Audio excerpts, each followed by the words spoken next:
Wednesday was a great win.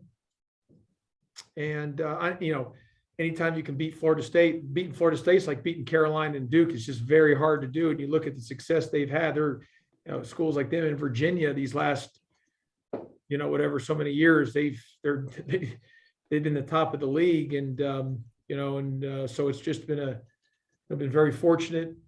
And obviously everyone knows the respect I have for Coach Hamilton and their program. So great win for our program.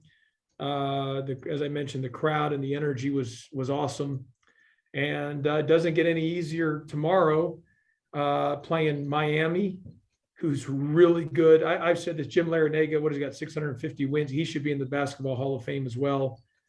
I mean, 3 schools with over 150 wins from each school. I think he's only like 3 or 4 coaches to ever do that, if that many. They're a great program. They're having a great year. They've got great players. I enjoy watching them even when we're preparing to play them. I enjoy watching them they got great perimeter players. Charlie Moore, I spent 2 years of my life recruiting Charlie Moore. Love Charlie Moore. What a phenomenal kid. I was many times in his home, for many times, and loved being with Charlie. I was obviously, when I was the coach at Memphis, I was planning on him to come. In fact, when he signed his letter of intent, he made us put a thing into the letter of intent at Memphis that he was only coming, that he was going to be able to get out of the letter of intent if I was not the coach. And so we had to put an email together and put everything together to say, hey, if I'm not the coach, Memphis will let him out of the letter of intent. But so that's how close Charlie and I were. And then I got the job here. He obviously got out of his letter of intent at Memphis. And once he was out of his letter of intent and back on the recruiting trail, I made some calls and about him to see if he'd be interested. But, he was prepared to go elsewhere. And so, but he's a great guard. I'm so happy for his success. He's playing well. He's a phenomenal young man, great family, great people. So he's a good person. And they got great players. I mean, Isaiah Wong, McGusty, obviously Charlie, Wardenberg. I mean, they're good. Miller, Walker. I mean, I could go on and on. They're just good. And Coach Larinaga has done a heck of a job. They are a team that can, make a deep run in the NCAA tournament. You got to have great guard play. They got great guard play, great perimeter players. Would not surprise me to see them go to the, once you get to the second weekend, anything can happen. I mean, they're good enough to make a very deep run in the NCAA tournament. And this is the second straight game that we'll have the first place team coming into our building. So we'll need to play great and be ready to go at noon. And just for the record, Coach L has 685 wins. Wow. I want to publicly apologize to Coach Larinaga. I need to publicly apologize. I said close to 650. Winning is so hard. Just winning one game's hard. So for me to shortchange him 35, and I'm being dead serious. I'm not being facetious. I'm being serious, because when someone says that our record is not the same exact wins as that we have, I get up. No, I go, don't shortchange just one win. You know how hard it is to win. So my apologies, because that's 35 less wins than I gave him credit for, and those are hard to get. So if he's that close to 700, put him in the Hall of Fame, for crying out loud. Okay, we'll go to questions, and first to Rod McKenzie. Go ahead, Rod. Hey, Josh, you look at their starting lineup and the experience, and, you're always talking about, having guys come back for that COVID year, and you look at the lineup and they have 6 guys in their 6th year. And I imagine that's really been an important part of the success for Miami. Their team's older than the G League Ignite team. I think they're older than some G League teams. Being truthful, I think they're older than a lot of G League teams. They got a great experience. They're older. They're veteran. They've got really good players. They got guys that can score. They're very well coached. They're just a very good team, and their experience, shows it, with the amount of wins that they've had. Kelly Quinlan, go ahead, Kelly. Josh, just, looking at the way the defense played, it finally kind of looked like your defense, and kind of what you expect, and the way your teams have come on in the second half of the season, the last 2 years. Is this where you expect to start making that run? I mean, obviously you were very competitive in early AC play, just couldn't get over the hump in some games, but do you feel like this is where you guys hit your stride and make the run now that your guys are a little bit older and a little more experienced? Well, Kelly, we don't have a lot of time, so we need the time to make a run has to be now, obviously. We had a good start with that on Wednesday. Yeah, I mean, look, there's a lot of games still. I mean, but seasons, you're moving into February, so you got to, if you're going to make a run, this is the time to make a run. Historically, all of my teams, for whatever reason, we started out not to where we need to start out, and then we always get better. It's my 13th year, so I don't know. I've obviously got to change something at the beginning of the year, but we've gotten better as the year goes on. So I'm hoping that's the same case. That our team's gotten better. And look, Kelly, we've been last 2 games, Clayton State and this game, we scored the ball well, we shot the ball well, and we didn't have those long scoring droughts, and that obviously helps. How many times you've heard me say this? Our teams are for the most part going to be really good defensively, but to really win in this league, you got to score. You do got to have the ability to score. And last 2 games we scored, and that's what makes Miami so good. I mean, they actually are really good in creating steals. I think one of the best. They don't in forcing steals or getting steals, but they don't turn it over and they can really score. That's why right now they're sitting first place in the ACC.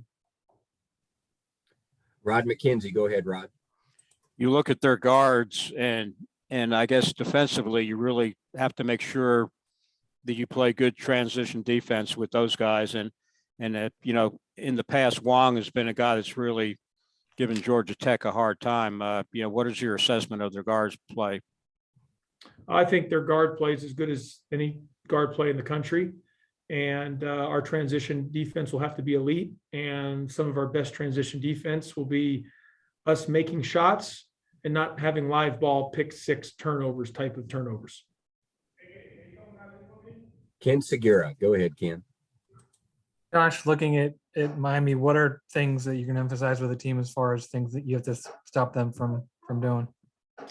Well, look, I mean, they're going to score. I mean, they're a great scoring team, so we've got to do a great job. I mean, like for Syracuse, I'm just using that as an example. They were 17 for 32 from 3-point range.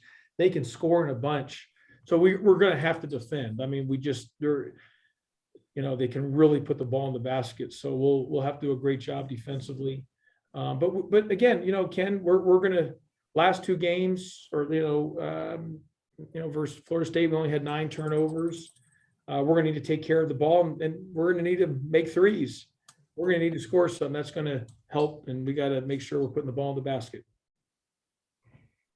Chip Zeller from Fox 5. Go ahead, Chip. See, now you know I had that picture up. You got to stare at my grill now. So, question for you about defense. As a coach, how do you coach? How is it different to coach defense and offense? How do you convince a kid to play defense? Because everybody wants to score, but how do you get the word across to your players? And have you seen a change recently in how they played? Yeah, Chip. I mean, look. I mean, coaching defense is so much of it is having guys buy in about understanding energy, effort, motor. You're playing with your hair on fire. I mean, you've got to have that mentality. And our program has done a good job of that for the most part. We've really been good in that area. We've been good defensively.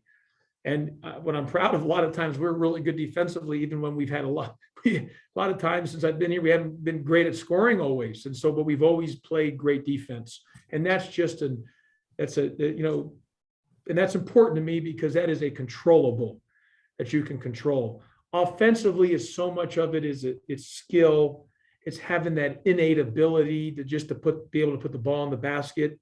There's a lot of uncontrollables on the offensive end. You can control how hard you cut. You can control the play. You can control, making the right pass. But in the end, putting the ball in the basket or how to move your body properly to get to those proper spots. Sometimes, I mean, that's through player development, and it's also through just having that ability, that innate ability, just you know how to score. You just are a natural scorer. And I do believe in the ACC, you got to be good defensively, but you've got to have the ability to put the ball in the basket. And so we've been very good here in my time defensively, Chip. We've been really good. And our defense is a little different than anybody else in the league. We're very unique, and we play multiple defenses. We're different. They're complex. They're not easy. I've had a lot of people come and try to ask me about them, and they ask the coach. I just, if you don't want to do it, because if you're not willing to do all these different things with the rules, the strategy, the scheme to it, it really doesn't work. So we've been good with that, and that is a staple of our program. Okay, Kelly Quinlan, and maybe one more after that. Josh, the red card seems to be working for you a little bit.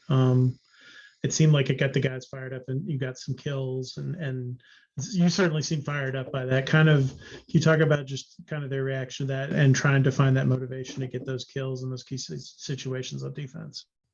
Yeah, Kelly, and even to add on what I was just saying, Chip, about defense, we do a lot of, we call it kills, but 3 stops in a row. We want to get 7 3 stops in a row. And the red card is when we have 2 stops, and you're about to, you kind of, like a shark, there's blood in the water. You got to get that 3rd stop. We got to get a stop.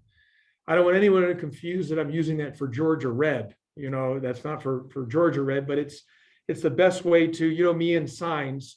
It's the best way to have our guys navigate to understand, okay, we got to get a stop, red meaning stop, and being able to do that. So I think that's something that, has paid off in these last 2 games, that we've been able to not have as many blown. We've had a lot of blown 2 stops in a row possessions this year, Kelly, a lot, probably 2 more than I've had in all my time. So maybe just that little signage for them to understand, we got to get a stop for us to get that, that 3rd stop to hopefully eventually lead us to 7 of those during the course of the game. Last question to Rod McKenzie. Rod. Hey, Josh, what is the status of Tristan? Status of Tristan is he was out last game due to his thumb. Same thing, and I would assume he did a little stuff yesterday when we were doing some stuff yesterday, but I do not foresee him being not eligible, but what's the word, Moose? Cleared. Cleared to play. Yeah, he's eligible to play. I don't see him being cleared to play tomorrow. Highly doubtful, Rod. We'll see how he is today in practice, but it's highly doubtful. Thank you. Yeah.